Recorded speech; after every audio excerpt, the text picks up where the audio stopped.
किसान साथियों, आज की इस वीडियो में हम बरसात में होने वाली 5 ऐसी फसलों की लिस्ट लाए हुए हैं जिसको अगर आप सही समय पर तैयार कर लेते हैं, सही तरीके से ग्रो कर लेते हैं तो आप 30 से 40 दिनों में एक बेहतर प्रॉफिट जनरेट कर पाएंगे। उसके साथ यह जो फसल है उसमें जो लागत है वह बहुत ही ना के बराबर आती है और जो ज़्यादातर जो किसान हैं वह बरसात में इन फसलों को सही तरीके से ग्रो नहीं कर पाते और सही तरीके से प्रोडक्शन निकाल के मार्केट पर नहीं ला पाते। इस वजह से इन फसलों का जो डिमांड है, जो रेट है, मार्केट प्राइस है, वह काफ़ी ज़्यादा रहता है। तो अगर आप इन फसल को अगर आप बरसात पर लगाते हैं और एक सही प्रोडक्शन निकाल के ले आते हैं तो आप एक अच्छा खासा प्रॉफिट इन फसल से आप निकाल सकते हैं। तो सभी जानकारी सही विधि से समझने के लिए वीडियो में अंत तक बने रहे और चैनल पर नए हैं तो चैनल को सब्सक्राइब कर नोटिफिकेशन बेल को दबाकर ऑल पर भी क्लिक कर ले। तो चलिए आगे बढ़ते हैं।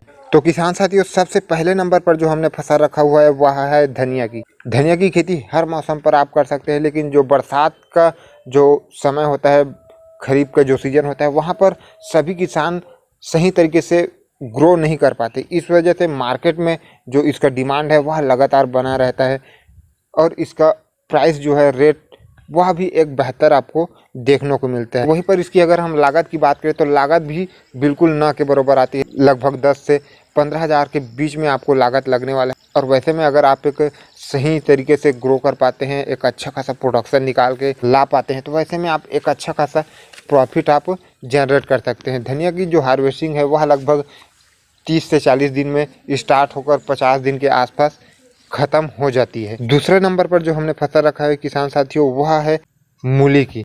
आप मूली की भी खेती कर सकते हैं। मूली की खेती में भी एक अच्छा खासा प्रॉफिट आपको देखने को मिल जाता है। अगर आप एक सही समय पर जो उसका प्रोडक्शन है वह निकाल के ले आते हैं तो उसमें भी आप एक अच्छा खासा प्रॉफिट जनरेट कर सकते हैं। मूली की भी खेती बहुत ही लो बजट में हो जाती है, बहुत ही कम लागत आता है, खर्चे ना के बराबर आते हैं और उसके साथ इसमें जो इसका जो हार्वेस्टिंग लगभग 40 से 45 दिन में स्टार्ट हो जाती है। तो आप मूली की भी खेती कर सकते हैं। यह भी एक प्रॉफिटेबल खेती आपके लिए साबित हो सकती है। तीसरा जो फसल है वह है पालक। पालक का जो डिमांड है वह लगभग पूरे वर्ष भर रहता है, लेकिन बरसात में इसका जो डिमांड है वह सबसे ज़्यादा रहता है।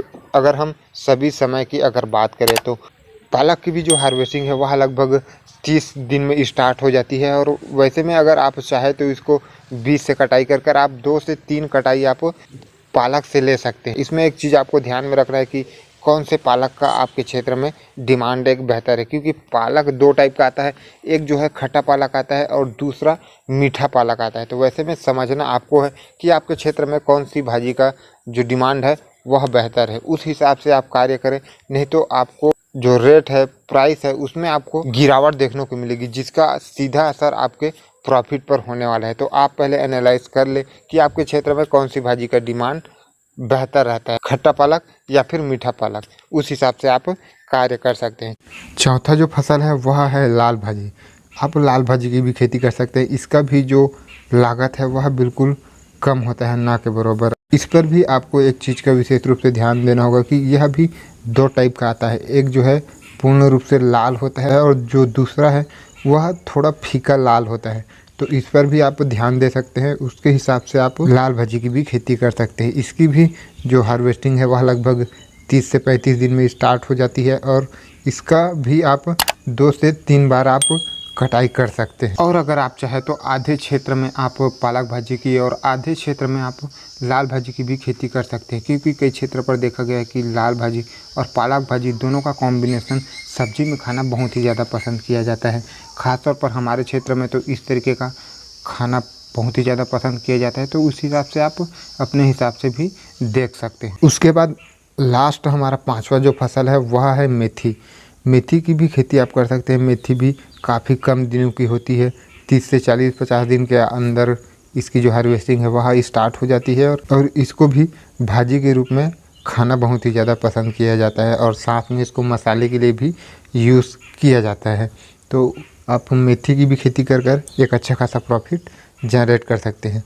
तो यह वो 5 फसल थी जिसकी खेती कर आप काफ़ी कम समय में एक अच्छा खासा प्रॉफिट जनरेट कर सकते हैं, अगर रेट सही मिल जाता है और अगर आप सही मैनेजमेंट के साथ एक अच्छा खासा प्रोडक्शन निकाल कर ले आते हैं। तो तो उम्मीद है आपको यह वीडियो पसंद आई हो। आप इस वर्ष बरसात के सीज़न पर कौन सी खेती कर रहे हैं कमेंट में अवश्य बताएं। वीडियो पसंद आई हो तो एक लाइक और चैनल को सब्सक्राइब करने के साथ साथ नोटिफिकेशन बेल को दबाकर ऑल पर भी क्लिक कर लें। मिलते हैं इसी तरीके का एक और इम्पोर्टेंट वीडियो के साथ, तब तक के लिए जय जवान जय किसान।